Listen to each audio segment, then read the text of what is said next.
ये है आवाज इंडिया टीवी। आप देख रहे हैं प्राइम टाइम। स्वामी अग्निवेश का कल देहांत हुआ। अग्निवेश भारत के एक सामाजिक कार्यकर्ता, सुधारक, राजनेता व आर्य समाजी थे। आर्य समाज का काम करते करते 1968 में उन्होंने एक राजनीतिक दल बनाया, आर्य सभा। बाद में 1981 में बंधुआ मुक्ति मोर्चा की स्थापना की। स्वामी अग्निवेश ने हरियाणा से चुनाव लड़ा और मंत्री भी बने, लेकिन मजदूरों पर लाठीचार्ज के घटना के बाद उन्होंने राजनीति से इस्तीफा दे दिया। 21 सितंबर 1939 को छत्तीसगढ़ के सक्ती रियासत, वर्तमान में जो जहांगीर चांपा जिला है, सक्ती में जन्मे स्वामी अग्निवेश ने कोलकाता में कानून और बिजनेस मैनेजमेंट की पढ़ाई करने के बाद आर्य समाज में संन्यास ग्रहण किया।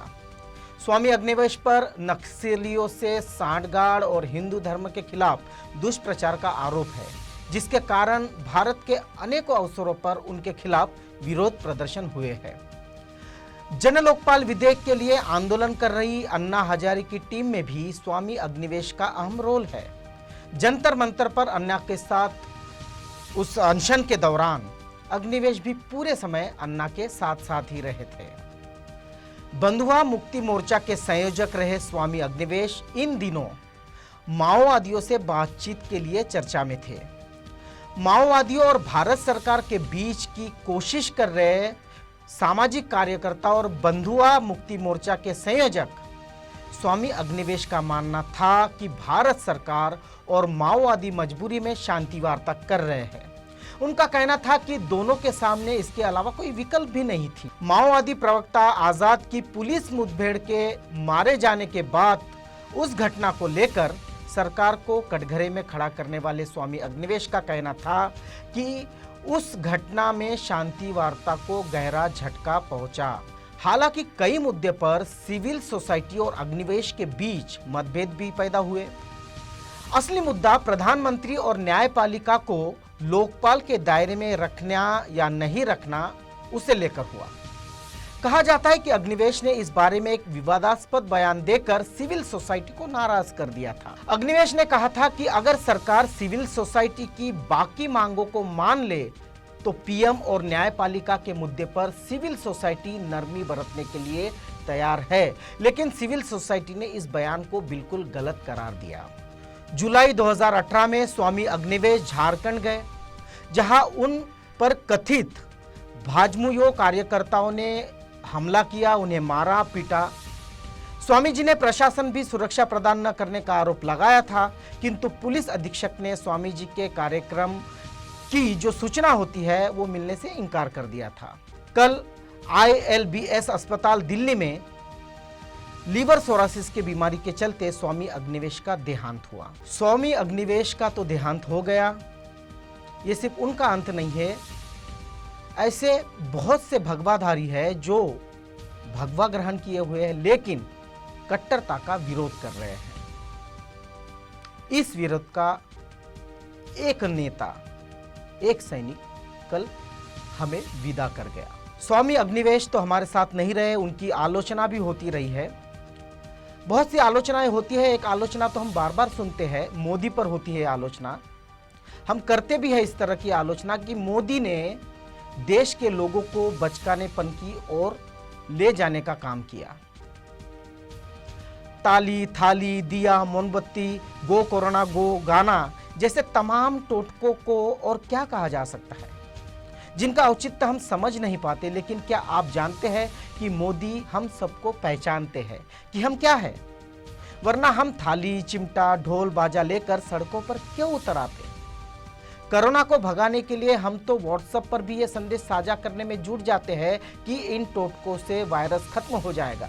जो भी दावा करते हैं कि वो मोदी के दिमाग को जानते हैं, वो क्या करना चाहते हैं उनको जानते हैं, तो ये कहा जा सकता है कि वो झूठ बोल रहे हैं, क्योंकि इसकी संभावना ज्यादा है, या फिर वो तो आइंस्टाइन का अवतार है। लेकिन अगर मुझसे पूछा जाए तो मैं यही कहूंगा, ये लोग बच्चे हैं, बेशक आज्ञाकारी बच्चे हैं। आज्ञा पालन के अपने उत्साह में जब ये अति कर जाते हैं, तब ये मोदी का समर्थन भी करते हैं, थाली थाली भी बजा लेते हैं। लेकिन हम इन्हें सावधान करते रहेंगे। जरा मोदी की नजर से देखिए, वे तो जीत ही रहे हैं ना, तो भला शिकायत क्यों करे या उन जाने पहचाने आलोचकों की फिक्र क्यों करे जो उन पर वोटरों को बचकानेपन की ओर ले जाने का आरोप लगाते रहे हैं। वोटर तो इसी में खुश है कि वो मोदी के आज्ञाकारी बच्चे हैं और व्हाट्सएप यूनिवर्सिटी के विद्यार्थी की तरह ये भी मैसेज फॉरवर्ड करते हैं कि ये जो दिए लगा रहे हैं, दिए लगाए थे उनमें कितनी ऊर्जा निकली थी और उससे वायरस मर गया था। अब नई बात पे आते हैं। कोरोना संकट में आर्थिक तंत्र पूरी तरह बिगड़ गया है। पहले से नोटबंदी, फिर जीएसटी, अब कोरोना, तीनों ने मिलकर देश की आर्थिक स्थिति को जमीन के अंदर गाड़ दिया है। तब मोदी ने कहा और मीडिया ने इस तरह परोसा कि इच्छा न होते भी प्रवाह में बहकर कुछ लोगों ने थाली बजाई और दिए भी जलाए। सारी मीडिया ने दिल खोल खोल कर ये फुटेज दिखाए और इस बेवकूफ़ी भरी पहल को देश हित में भी बताया। चलिए इन बातों को भी छोड़ दीजिए। फिर एक बार ऐसा हुआ कि दिए जलने लगे, थाली बजने लगी, पर इस बार ये बात मोदी ने नहीं कही, देश के युवाओं ने कही। कोरोना भगाने के लिए नहीं तो सरकार को जगाने के लिए थाली थाली बजाने की बात कही। लेकिन ये बात मुख्य प्रवाह मीडिया पर आती कैसे? क्योंकि इस देश के युवा शायद इस देश के नागरिक नहीं है, या तो फिर मीडिया को सिर्फ मोदी की ही फिक्र है, देश की नहीं। चलिए देखते हैं कैसे और क्यों एक बार फिर देश में ताली और थाली बजी। सोशल मीडिया पर युवाओं ने मोदी सरकार के खिलाफ मोर्चा खोल दिया था। रोजगार के लिए 5 सितंबर को 5 बजे 5 मिनट के लिए थाली बजाकर प्रदर्शन भी किया था। युवाओं का कहना था कि कोरोना महामारी के संकट के बीच अगर सरकार प्रवेश परीक्षाएं करवा सकती है तो कई सालों से निलंबित परीक्षाओं के रिजल्ट क्यों नहीं दे सकती। छात्रों ने SSC CGL 2018, SSC CGL railway, NTPC व बिहार एसटीईटी जेई की परीक्षाओं को लेकर विरोध किया। जय हिंद, भारत माता की जय। आज हम लोग 9 सितंबर रात 9 बजे 9 मिनट के लिए मशाल, टॉर्च और मोमबत्ती जला के बेरोजगारी के खिलाफ जो मौजूदा सरकार प्रताड़ित कर रही है जनता को, उसके लिए आवाज उठा रहे हैं। और मैं आप सबसे भी रिक्वेस्ट करना चाहती हूँ कि आप सब भी आवाज उठाइए। जिस तरह 2014 में अर्थव्यवस्था पे टॉप कर रहा था भारत देश, और आज 2020 में अर्थव्यवस्था चौपट हो चुकी है। अर्थव्यवस्था में सबसे खराब प्रदर्शन कर रहा है हमारा देश भारत। 2014 में अंबानी जी 40वें सबसे अमीर आदमी थे और आज 2020 में चौथे सबसे अमीर आदमी बन चुके हैं। मोदी जी के दोस्त बन रहे हैं अमीर और आम जनता बन रही है गरीब। ये कैसी सरकार है, ये कैसा देश चल रहा है? और मैं आप सबसे भी रिक्वेस्ट करना चाहती हूँ, आप सब भी जरूर आवाज उठाइए। बनारस के भी युवाओं ने बेरोजगारी के खिलाफ 5 मिनट तक ताली और थाली बजाकर सरकार को जगाया। उनका नारा है, सबको शिक्षा, सबको काम, वरना होगी नींद हराम। सरकार के खिलाफ छात्रों का साथ देने के लिए युवा हल्ला बोल बढ़ चढ़कर देश के युवाओं को प्रेरित करने और उनका साथ देने के काम कर रहे थे। उधर देश एवं कुछ प्रदेशों में बढ़ रही बेरोजगारी की समस्या को देखते हुए युवा कांग्रेस ने रविवार की शाम 5 मिनट थाली और ताली बजाकर सरकार को बेरोजगार युवाओं के प्रति जिम्मेदारी का ध्यान दिलाया। युवा कांग्रेस ने सभी विधानसभा क्षेत्रों में ताली बजाओ थाली बजाओ कार्यक्रम आयोजित किए थे। दिव्यांशु पटेल अंशु के नेतृत्व में आयोजित इस कार्यक्रम में युवाओं से रोजगार छीनने वाली और कदम कदम पर भ्रमित करने वाली भाजपा सरकार के खिलाफ अपना विरोध दर्ज किया।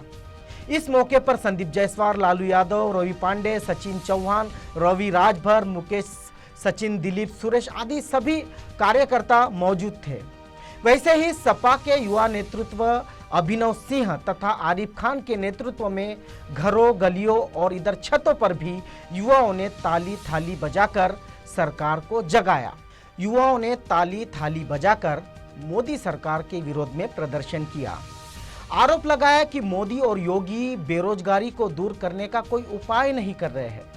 रेलवे का निजीकरण और सरकारी कंपनियों को बेचकर आगे भी युवाओं के रोजगार को अवसर छीने जा रहे हैं, लेकिन सरकार को इसकी कुछ नहीं पड़ी है, युवाओं के नौकरियों की कुछ नहीं पड़ी है।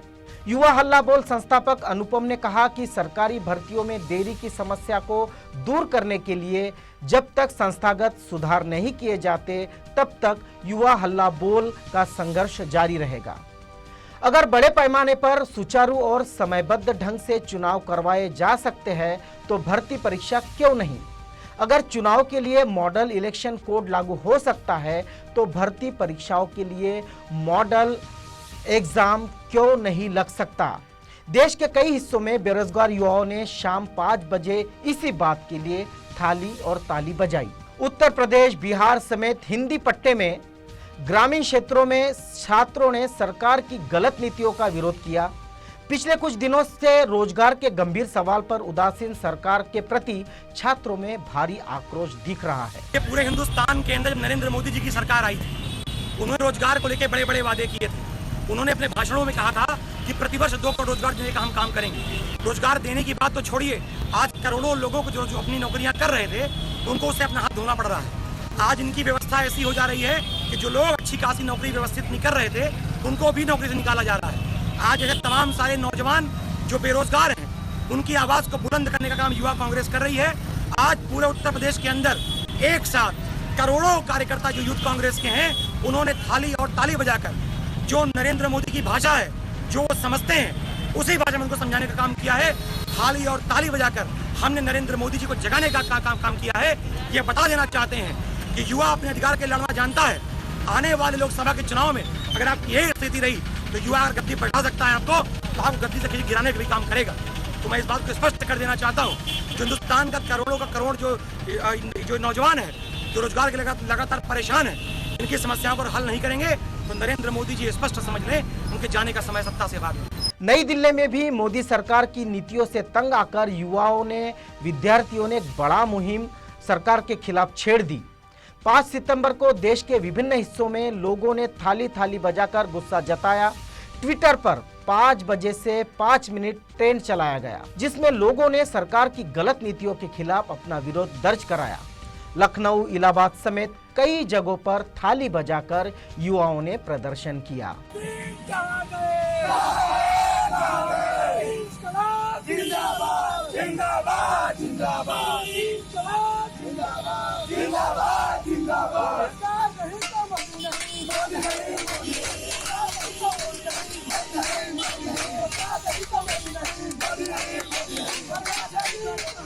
ताली और थाली बजाने का यही हमारा रोल है कि भारत सरकार जो मोदी सरकार है वो मनमौजी सरकार हो गई। उनके वादे कुछ और हैं, करते कुछ और हैं। सरकार को ताली और थाली की ही भाषा समझ में आती है। आज टीचर दिवस के अवसर पर हम छात्रों ने ताली और थाली बजाकर सरकार को अवगत कराना चाहते हैं कि अगर फार्म भरवाया जाए तो परीक्षा करवाया जाए, एडमिट कार्ड निकलवाया जाए तो एग्जाम करवाया जाए, अगर परीक्षा करवा कर रिजल्ट निकलवा रहे हैं तो ज्वाइनिंग करवाया जाए, नहीं तो सभी बच्चों को बेरोजगार का सर्टिफिकेट दिया जाए। हम थाली और चम्मच से और घंटी बजाकर ही अपनी जीविका चला लेंगे। विद्यार्थियों की मांग है कि कोविड-19 के चलते परीक्षाओं की तिथि आगे बढ़ा दी जाए। उधर यूपी वाराणसी में बढ़ते रोजगारों को लेकर भगत सिंह छात्र मोर्चा की ओर से बीएचयू के सिंहद्वार पर प्रदर्शन किया गया। प्रदर्शन कर रहे छात्रों ने ताली थाली और शंख बजाकर सरकार के खिलाफ विरोध प्रदर्शन किया। वाराणसी शहर में बढ़ती बेरोजगारी को लेकर वाराणसी में भगत सिंह छात्र मोर्चा की ओर से बीएचयू गेट पर थाली ताली घंटी शंख बजाकर विरोध प्रदर्शन के चलते प्रदर्शनकारियों ने बताया कि वाराणसी में ताली थाली का इस्तेमाल करते हुए रोजगार पर बढ़ते हमलों के खिलाफ प्रदर्शन किया जा रहा है। यह विरोध प्रदर्शन लंका गेट बीएचयू पर किया गया। भगत सिंह छात्र मोर्चा की तरफ से नीतीश ने इस प्रदर्शन में सभा का संचालन किया। छात्रों ने अपनी बात रखते हुए बताया कि लंबे समय से देश के अंदर बेरोजगारी बढ़ती जा रही है, लेकिन सरकार इस ओर बिल्कुल ध्यान नहीं दे रही। ऊपर से रेलवे और दूसरे अन्य सार्वजनिक उपक्रमों को तेजी से निजीकरण में ढकला जा रहा है। उन्होंने कहा कि रेलवे जो अकेला 14 लाख युवाओं का रोजगार देता था, उसको भी बेचा जा रहा है। एसएससी ना ही नियमित बहाली कर रही है, समय से परीक्षा ले रही है। हालत ऐसी है कि 2017 वाली वैकेंसी अब तक लटकी हुई है। इस लॉकडाउन में करोड़ों लोगों ने अपनी नौकरियों से हाथ धोया है। देश में 65% आबादी युवाओं की है, लेकिन अधिकतर के पास रोजगार नहीं है। आगे अपने संशोधन में उन्होंने कहा कि आज युवाओं के पास सड़क पर उठकर अपने हक और अधिकार की लड़ाई लड़ने के अलावा कोई दूसरा चारा नहीं है। आज स्पष्ट तौर पर देखा जा सकता है कि सरकार से मांग करने वाले चाहे छात्र हो, किसान हो या मजदूर हो, अपनी बुनियादी मांगों को लेकर जहां भी इकट्ठे होते हैं, सरकार उनसे बात करने के बजाय पुलिस या बर्बरता के तले उनकी आवाज को दबाने का काम कर रही है। सोशल मीडिया पर आंदोलन कर रहे देश भर के छात्रों और प्रतियोगी परीक्षाओं के अभ्यर्थी अब इस विरोध को एक कदम आगे बढ़ाने के लिए कोरोना काल में आगे आने की बात कर रहे हैं। 5 बजे 5 मिनट तक ताली थाली बजाने का ये जो आयोजन है, ये उसी तर्ज पर किया गया जिस तर्ज पर प्रधानमंत्री मोदी ने कोरोना वॉरियर्स के सम्मान में देशवासियों को 22 मार्च को 5 मिनट के लिए ताली थाली बजाने को कहा था। उस वक्त सभी देशवासियों के साथ युवाओं ने भी सरकार के इस कदम का साथ दिया था, लेकिन अब युवा कह रहे हैं कि सरकार हमारे साथ नहीं है। देश भर में लगातार बेरोजगारी बढ़ रही है। जब देश में पहली बार 2014 में नरेंद्र मोदी की सरकार बनी, उनका जो प्रचार था वो कह रहे थे बहुत हुई बेरोजगारी की मार, अब की बार मोदी सरकार।